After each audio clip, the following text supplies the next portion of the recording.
Wuoro makare kata kinde gi mapiny mangima bende koro dhi nyime mana gi dhialo ji mopogore opogore. Iwacho kanyo ni pek pok omi ng'ani madichuo kata pok onyiso oganda gino ma bedo wuoro ni ponono en. E kinde ma wantiere sani, wanyalo wacho nade pek kata pogruok minyanogi obiro kaluwore gano? Nyathi ma wuoyi e Afrika ka sana sana owase wich osewilgo. Ne kana program ma Empowering Girl Child nochakore, nyathi ma nyako, to nyathi ma wuoyi nowe. Kendo nyathi ma wuoyi dhi through a lot of issues to onge ng'ama onyalo ywakne. Anyalo paro kata ka wan e skul ka japuonj ochwadi to imulo kama ochwadi no. Japuonj nyalo nyisi ni nyathi ma wuoyi nyaka wuoyi nyaka bed ngumu.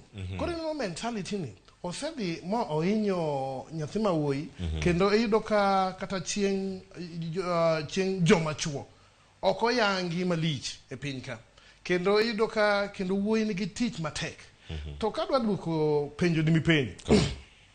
Ing'eni bedo dichuo kata bedo nyathi ma wuoyi ok yot. Kendo gima seche moko timore kon gi kocha, king'iyo responsibility ma dichuo. Dichuo ema kawo mizigo kata en mokawo maono, akeni vision dala lungu nango gi dholuo, ko tero mbele. Kendo wanyisi dichuo ko fail, family o fail. Nikech dichuo e wich ot. Koro iyudo ka ng'ani fail to fail. Koro position ma dichuo ka, gik ma tinde ketho yani dilute position ma dichuo en ni seche moko wa empower girl child molo wa aso we will gangowa gi boy child. Mar ariyo, society expect a lot from the boy child. Kendo iwinjo ka seche moko ka nitiyo to tich orumo. To koro minote ma koro chulo rent. Omera shida wuoka. Shida kendo wuoka maduong' sawa.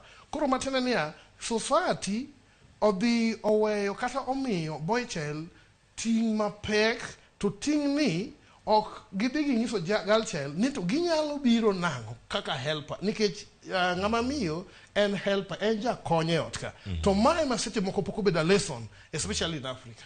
Yes. En kinde moro ma oganda penjore, thuolo ma oganda yudo mondo miye puoch gi pak jogo machuo kuom tich makare magitimo. Githoro penjo ni gini ne ochako kar kanye. Iwacho ni gigo mipuonjo sikul